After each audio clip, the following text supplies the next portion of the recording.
Hi there viewers, welcome to the show. This week we're in the central Italian region of Tuscany. You've heard of it of course. It's a beautiful part of the country with many interesting and wonderful sights, including this one. Tuscany is known for many things. It's the birthplace of the Renaissance. It's where the Italian language was born.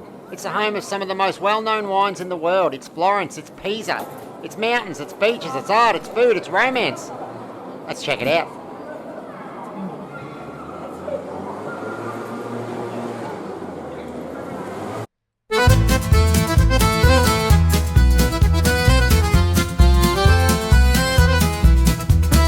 Siena Cathedral was started in the early 1200s and was a work in progress for a couple of hundred years as new bits were added on. It soon became the heart and soul of the town and continues to be so today. The main thing you'll notice is the black and white marble throughout the cathedral's interior, but there's also works by the Turtles, Michelangelo, Donatello and Bernini. What? Bernini wasn't a Ninja Turtle? Well, originally one of the Turtles was going to have the name Bernini, so suck it. There's 172 plaster busts of popes, and one of the most ornate marble floors in Italy, which is only visible in its entirety from June to July and again from August to October, so factor that into your visit.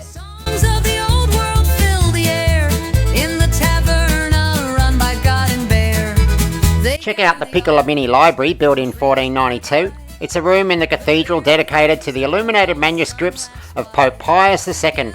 The frescoes on the walls, painted by Pinturicchio and his assistants, including another turtle, Raphael, tell stories from the life of Pope Pius II and took 5 years to complete. Not a bad gig. And look, if you're a cathedral in Italy and you're looking for an artist, you can check out my art at www.filthythebear.com. Call me. I'm sure we can sort something out. There's a bit to see in Siena, including the actual head of St. Catherine. But don't go far from the cathedral just yet. Check out the hospital of Santa Maria della Scala, just across the square. Come on then. Pizza on the table, hot and round. The upper floors of the building were the hospital wards, and today they house many artefacts from Siena's colourful past, with a number of brilliant frescoes and art collections on display, as well as a children's art gallery for the little parasites in your life.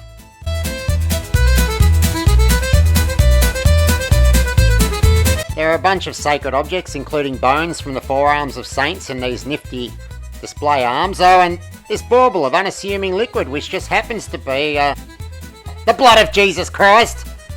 These were literally hospital wards for children and the sick.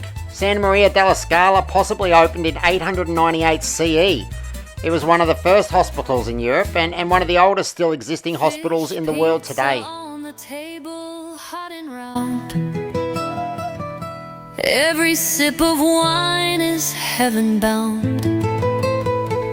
Songs of the old world fill the air. Wait, why are there babies on the ground? Oh, bet that hurt. Wait, what?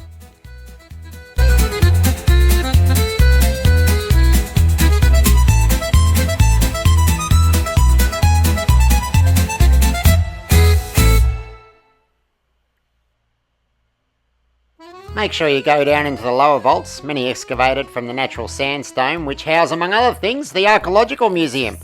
It's super interesting and seems to go on forever. We spent an hour and a half and really could have used more time, but it was closing time, so they kicked us out. I reckon to really take in everything that the cathedral and the hospital have to offer, you'd want an entire afternoon, so give it the time it deserves. He's got a butcher's grin and no place to hide. With paws so steady, he gathers the tears. We hired a car from Rome. A lot of people, even Italians, thought we'd find the driving challenging, but I guess Australians must drive like Italians because I didn't notice it being any more dangerous.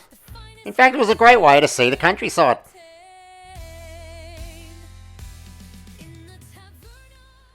If you're Team Edward, Volterra might be a cup of tea. Though the movie wasn't filmed here, the town does feature in the Twilight books as the ancestral home of the vampires.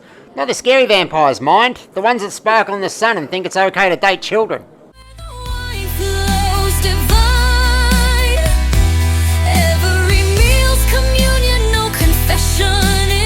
It's a pretty hilltop Tuscan town surrounded by pretty Tuscan countryside. It draws a lot of tourists, but it is nice for a morning stroll. I didn't see one vampire, which considering it was Halloween was actually sort of surprising. We did, however, see a few witches. I only saw the first Twilight films, so maybe I missed the one where the witches win the vampire witch war. Let us know in the comments. I am desperate to know more about Twilight.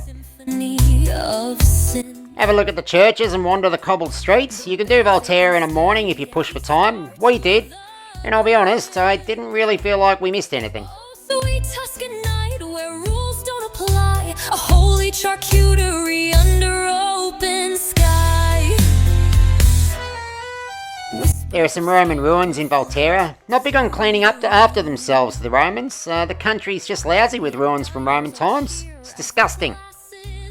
I just had a couple of pizzas. Italian pizza gets a bad rap, but good Italian pizza is the best in the world. This tavern is a madness with a devilish flair. The Medieval Torture Museum was an eye-opener. Bit of a dark spot on an otherwise sunny day, but it's hard to make a medieval torture museum feel sunny. There was a lot of splitting from the crotch and slow squashing of the skull going on. Medieval times, eh? Not great. Salami and Jesus. Tears pair well with sunshine. Assisi doesn't suck. It's another pretty Tuscan hill town. Stay at least a night in Assisi and enjoy the meal options. There's plenty of them, and it's nice when the tour buses have moved on. The streets are pretty quiet come the afternoon, and it's a great time to explore.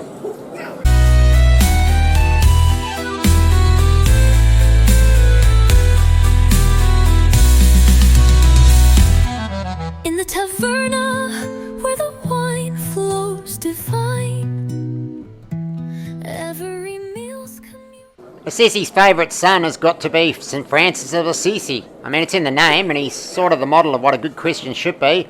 No sports cars or mega churches for this guy. He was all about poverty and giving away anything he got to less fortunate people. Francis is my pick for number one son!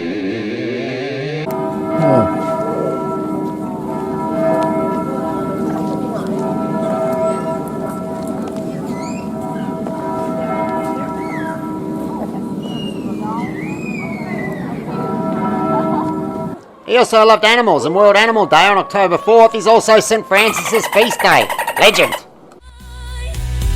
every meal's communion, no confession in line. Break your bread. From Assisi you can see Rocca Maggiore, a castle that dominated the area for 800 years. These days you can visit for great views of the surrounding area, which, well, there's hardly going to be views of somewhere else. Who wrote this?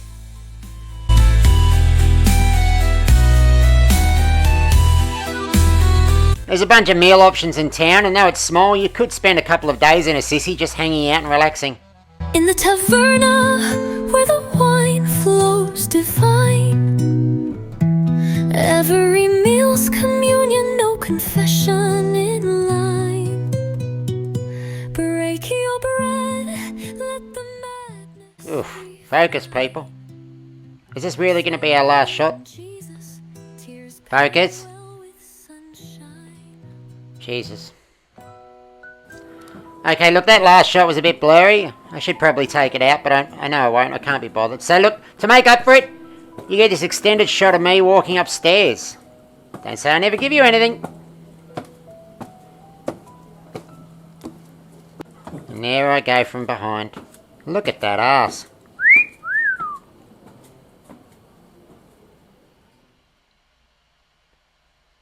So there you go, a quick look at Siena, Volterra and Assisi.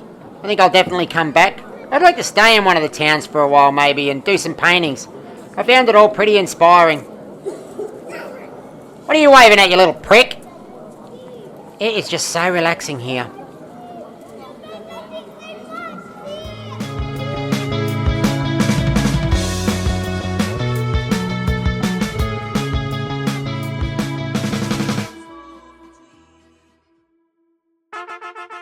Check out these other Have Bear Will Travel videos, and please like and subscribe.